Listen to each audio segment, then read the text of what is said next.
ที่เปิ้นเล่าสืบกันมา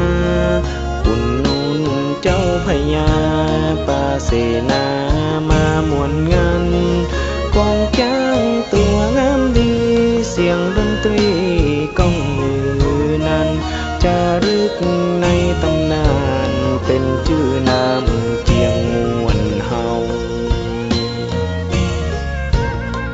ผู้ปอพระธาตุเจ้ามิ่งเมืองเฮาแต่นานนมฝั่งตาเจิญมาชมแสนสุขสมแดนขุนเขาน้ำตกทานสวรรค์วัดตากฟ้างามเบาๆแก่งหลวงไดโนเสาร์เปิ้นลือเล่าทั่วโลกาม่วนใจเจิญยิ่งใจมาแอวบ้านเฮาเป็นเมืองแห่งไดโนเสาร์เสียงลือเล่าทั่วล้านนาไทยวิถีของเจ้าลือยังยึดถือบ่เสื่อมคลายแม่ยมยังลิ้นไหล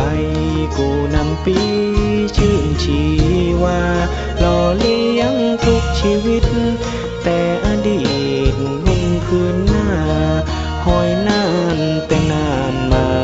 ยังคงค่าบ่ลืมเลือนหมู่เฮา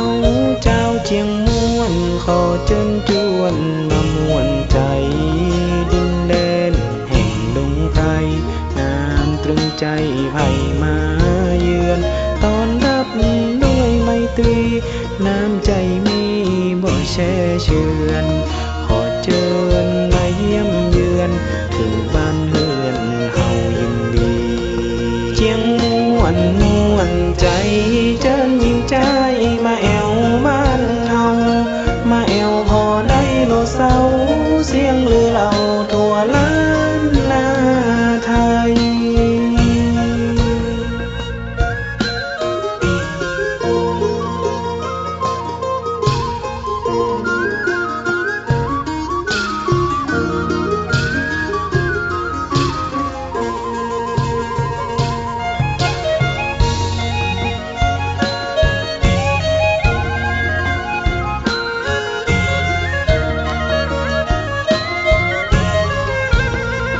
เจียงม่วนใจเจิญยิ่งใจมาแอวบ้านเฮาเป็นเมืองแห่งไดโนเสาร์เสียงลือเล่าทั่วล้านนาไทย